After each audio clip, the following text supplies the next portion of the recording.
पिछले 4-5 साल से एक खतरा राजधानी दिल्ली के मासूम बच्चों पर लगातार मंडरा रहा है। खतरा अनजाना है, लेकिन हजारों बच्चों को वो अपनी चपेट में ले चुका है। अगर आप सोच रहे होंगे कि हम किसी बीमारी या फिर महामारी की बात कर रहे हैं, तो आप बिल्कुल गलत हैं। हम बात कर रहे हैं दिल्ली की गलतियों से लापता हुए हजारों बच्चों की, जिनके अपने उनकी तलाश में दर दर की ठोकरें खा रहे हैं, लेकिन उनका कोई सुराग अब तक नहीं मिल पाया है। राजधानी दिल्ली से हर रोज गायब हो जाते हैं 6-7 बच्चे। लापता हुए ज्यादातर बच्चों की उम्र 1 से 15 साल। आखिर कहां चले जाते हैं ये मासूम? क्या कोई बच्चा चोर गिरोह है सक्रिय? राजधानी से गायब हुए हजारों बच्चों का कुछ अता पता नहीं। खतरे में राजधानी के मासूमों का बचपन। जी हाँ, ये वो स्याह हकीकत है जिससे खुद दिल्ली पुलिस भी वाकिफ है। 2363 दिल्ली पुलिस द्वारा दर्ज किए गए क्राइम के आंकड़ों के मुताबिक अकेले बीते साल राजधानी दिल्ली के केवल 20 थाना क्षेत्रों से 2363 बच्चे लापता हो गए। जरा अंदाजा लगाइए, राजधानी दिल्ली के क्षेत्र में कुल 181 थाने हैं। ऐसे में अगर 20 थानों का ये आंकड़ा है, तो पूरे साल में राजधानी दिल्ली से कितने हजार बच्चों की गुमशुदगी का मामला सामने आया होगा।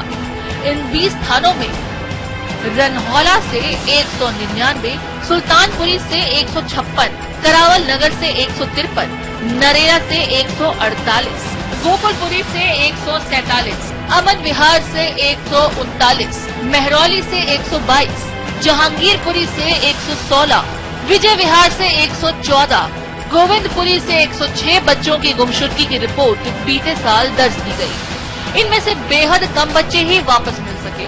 बाकी बच्चे कहां गए, किसी को कोई खबर नहीं। ये 20 जो हम लोग ने एनालिसिस की डेटा की, तो ये वो 20 थाने हैं जहाँ पे सबसे ज्यादा मिसिंग की रिपोर्ट्स आई हैं। उस बेसिस पे इन 20 थानों को हम लोग ने शॉर्टलिस्ट कर लिया कि ये हमारे प्रायोरिटी एरिया होंगे।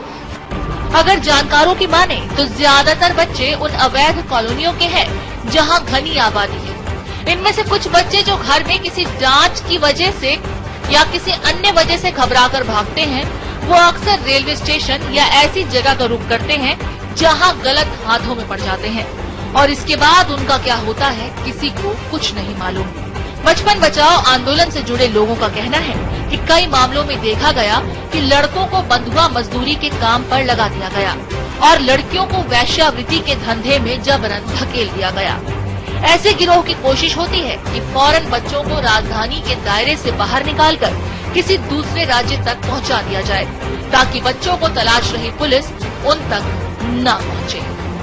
बच्चों को बहुत बड़ी संख्या में बच्चे फोर्स लेबर के लिए, बंधुआ मजदूरी के लिए, जबरन भिक्षावृत्ति के लिए, यहाँ तक कि बाल वेश्यावृत्ति के लिए, या बहुत ऐसे बच्चों को जबरन शादी कराने के लिए जो है वो उनको किडनैप किया जाता है, उनकी ट्रैफिकिंग की जाती है।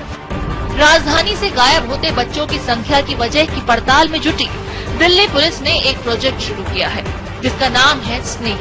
इस प्रोजेक्ट के तहत शुरुआती चरण में इन 20 थानों में जुवेनाइल ऑफिसर्स को तैनात किया गया, जिनका काम केवल बच्चों की गुमशुदगी की पड़ताल से ही जुड़ा होगा, क्योंकि ज्यादातर मामलों में देखा गया है कि जो आईओ बच्चों की गुमशुदगी का मामला देख रहा होता है, उसके जिम्मे इतने काम होते हैं कि वो बच्चे की तलाश को कई बार ज्यादा काम की वजह से उतनी रफ्तार से जारी नहीं रख पाता। अभी हमारे हर पुलिस स्टेशन में 2 सब इंस्पेक्टर्स होते हैं जिनको हम जुवेनाइल वेलफेयर ऑफिसर कहते हैं। तो अगर बच्चों से रिलेटेड कोई भी कॉल मिलती है तो वही अटेंड करता है, कोई दूसरा पुलिसकर्मी नहीं करता है, क्योंकि वो जुवेनाइल जस्टिस एक्ट में हम उनकी ट्रेनिंग कराते हैं और वो सेंसिटाइज होते हैं कि उनको किस तरह से बच्चों के साथ बिहेव करना है। कहाँ लापता हो गए मासूम? जमीन खा गई या आसमान निकल गया? क्या किसी शातिर गिरोह का शिकार बन गए मासूम? कौन है वो जो बना है मासूमों की खुशियों का दुश्मन? इस समय दिल्ली से प्रीति पांडे।